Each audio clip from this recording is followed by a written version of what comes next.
साईमाई सकाळ भावांनो. तर आम्ही निघतोय आता थोड्याच वेळात. आपला प्रवास सुरू होणार आहे. तर आज आहे दिवस 7वा. आता आपण निघूया आणि पुढे बसूया नाश्त्याच्या हॉलवर. ओम साईराम.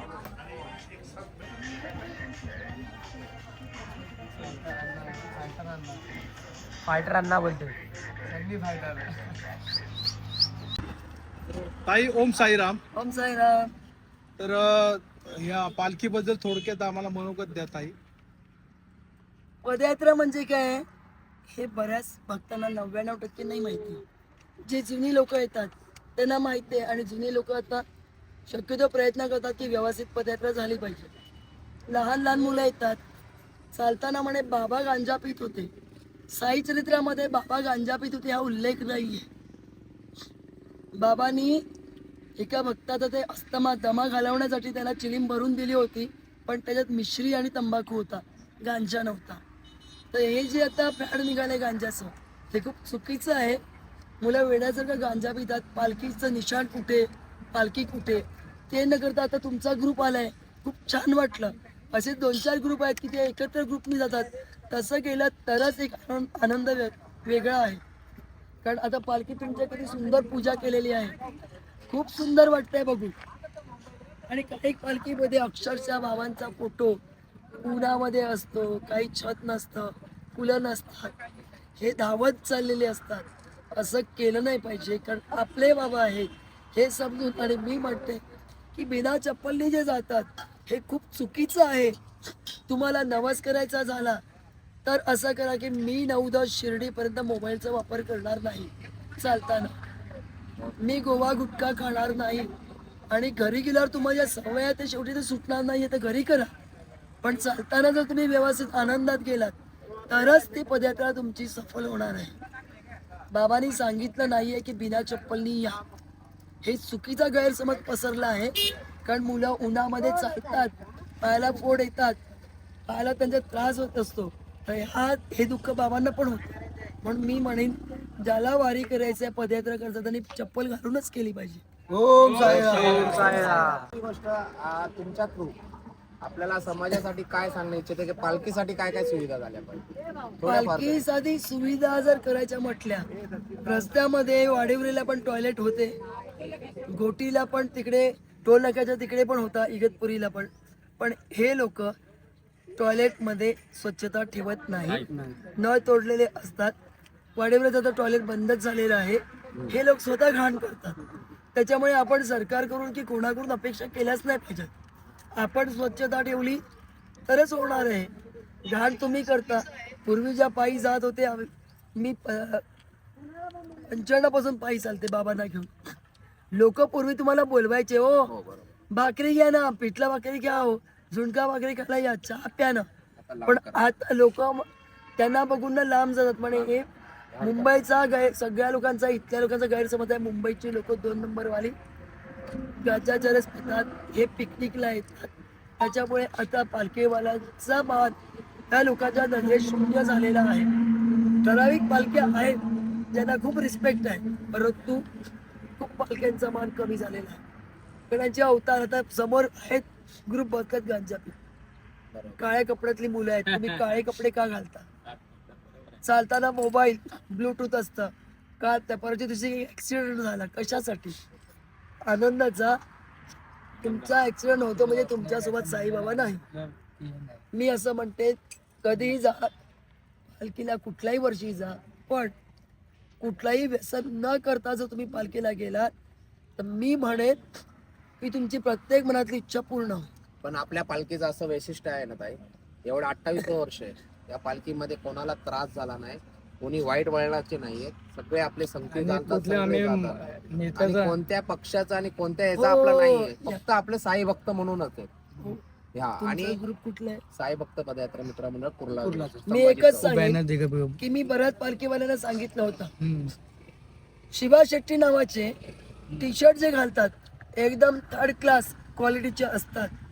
तुम्ही स्वतः चालता, तुम्ही उन्हातानाच चालता, तुमच्या पायाला त्रास होतो. मग तुम्ही स्वतःच्या पैशानी जर तुम्ही फोन पॅक मारता, नेट पॅक मारता, तुम्ही आयमॅक्समध्ये पिक्चर बघता, चायनीज खाता, ते गोवा गुटखा काही खात असतील घरी, तर तो पैसा वाया घालवता तर तुम्ही वर्षाला 150 रुपयाचं एक टी शर्ट स्वतःच्या नावाचं पालखीत का घालू शकत नाही? ओम साईराम. शिवा शेट्टीच्या नावाचे टी शर्ट असते, पण ते तुम्हाला खरंच एखादा ट्रक की संपूर्ण पालखीचं जेवणाचं सामान देतात का? मग तुम्ही एकच म्हणेन, ज्या व्यक्तीकडून डोनेशन घ्याल देत असेल त्यांना म्हणा की फक्त साईबाबांचं नाव देत असाल तर तुम्ही देणगी द्या, नाही तर देऊ नका. बरोबर. हे मी स्पष्ट गेले 19व्या वर्षे प्रत्येकांना मी सांगते, स्वतःच्या पैशाने टी शर्ट घाला, स्वतः जमा करा पॉकेट मनीतून आणि स्वतःचं नाव टाका, पण दुसऱ्यांच्या नावाचा लेबल, दुसऱ्यांच्या नावाचे फोटो असलेला टी शर्ट घालू नका. हे मी विनंती करेन. बाकी काही माझं चुकलं असेल, ओम साईराम. ओम साईराम. मला एकच म्हणणं आहे, व्हिडिओच्या बाबत एकच सांगणं, काहींनी सांगितलंय शौचालयाबद्दल तसंच, आणि शिर्डी संस्थांनी केलेलं आहे इन्शुरन्ससाठी. ते कोणासाठी? जे गाडीने जातात, हॉल्ट बुक करतात, ते फक्त ते एक इन्शुरन्स करणं पायी चालणाऱ्यांसाठी. आहे होतं. जे आपण लेटर देतो पहिल्या संस्थानांना, त्याला जेवढे पण व्यक्ती येतात, भक्त येतात, त्यांना सगळ्या इन्शुरन्स लागू व्हावं, हीच फक्त एवढी एक अपेक्षा होतो आहे. आहे तो चालणाऱ्यांसाठी नाही, आहे. गाडी आपण काढत नाही म्हणून. बरोबर. चालणाऱ्यांचा पालखीवाल्यांचा इन्शुरन्स आहे, परंतु कोणासाठी आहे? कानात मोबाईल ब्लूटूथ नको, ते तर आहे. त्यांच्यासाठी आहे. तुम्ही शिस्तीमध्ये चालाल त्यांच्यासाठी आहे. तुम्ही रस्त्यामध्ये आलात आणि काही कमी जास्त झालं तर त्यांना इन्शुरन्स मिळूच शकत नाही. बरोबर. म्हणून चालताना शक्यतो ब्लूटूथ नको. तुम्ही मोबाईलचा वापर करता करा, जागेवर घ्या पण तुम्ही. जागेवर गेल्यावर करा. करा. बरोबर. ज्यांना सिगरेटचं व्यसन आहे सुटत नाही, पण रोड पासून 50 फुटावर जा, 100 फुटावर जा, बाथरूमला टॉयलेट जातात, तिकडे जाऊन 4 ऐवजी 8 सिगरेट प्या. बरोबर. चालताना पालखीत पिऊ नको. नका, चालताना पिऊ नका. तर बाबाला हे मी हे सांगेन. तकलीफ होते ते नको कोणाला, आणि साई भक्त कोणाला कारण बी तकलीफ तुमच्या नको. बस. पालखीची शेवटी प्रत्येकाची कसं एक आंबा नसला तर पेटी खराब म्हटली जाते. बरोबर आहे. तर 4 लोकांनी टी शर्ट तुमच्या मंडळाचं घातलं आणि जर गांजा पिलाय, सिगरेट पिलाय, हे मंडळ पण असंच आहे लोक म्हणणार. नाही नाही. पण टिकवा. मी म्हणते पदराचे बदनामी होत चालल्यात, ते तुम्ही टिकवा, नाव करा आणि अशीच आनंदात पदयात्रा करा. ओम साईराम. ओम साईराम.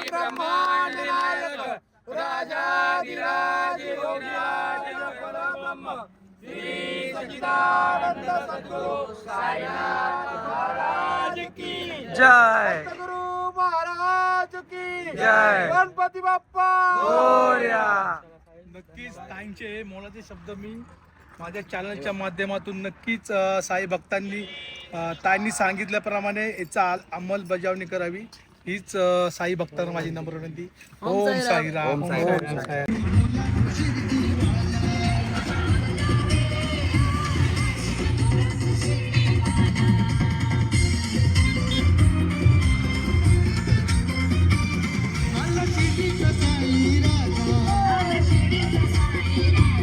माता पिता सका तो माझा,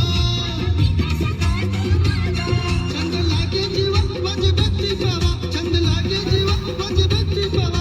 आज आनंद भक्ता झाला झाला, साईनाथ आला रे आला, शिव बोला तो शिर्डीवाला, साईनाथ आला रे आला, शिव बोला तो शिर्डीवाला.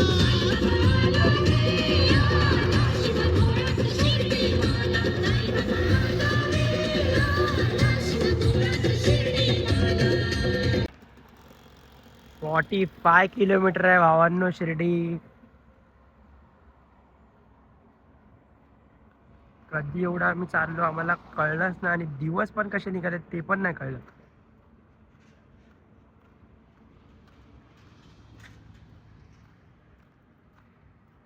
भावांनो अजून आम्ही हॉल्टवर नाही पोहोचले.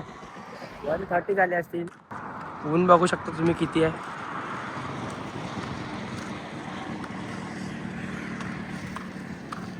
काय नाही, चालतोय आम्ही फटाफट जेवढं होतं तेवढं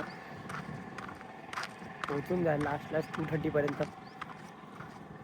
तर जाऊया आपल्या हॉल्टवर, भेटूया मग तिकडे. तर भावांनो पोचलो आता आम्ही हॉल्टवर. तर सगळे बसलेत जेवायला. तर आज आहे जेवणामध्ये पनीर पुलाव, पापड आणि लोणचं. तर जेवूया मग भेटूया. साईराम भावांनो. तर निघालो आम्ही आता आमच्या रात्रीच्या हॉलसाठी. आजचा लास्टचा दिवस आहे. मला आत्ता पण यकीनच नाही होत, असं वाटलं नाही की लास्टचा दिवस आहे. कधी की असे 6 दिवस निघून गेले आणि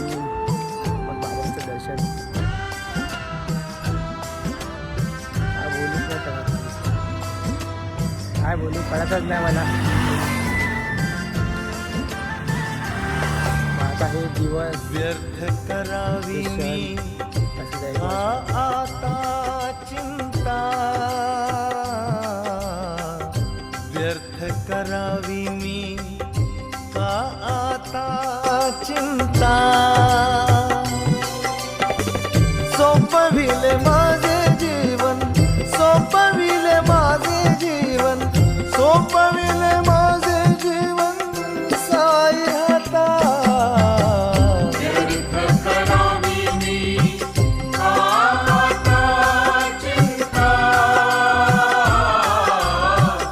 व्यर्थ करावी मी का चिंता.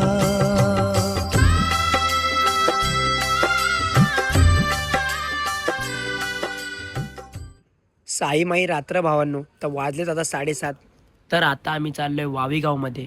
तर हर वर्षी आम्ही पहिल्या कमानीला 5 किंवा 6 वाजता असतो, बट यावर्षी आम्हाला वाजले तिकडे 6, कारण की इकडचे रस्ते एवढे खराब आणि एकदम हे आहेत ना.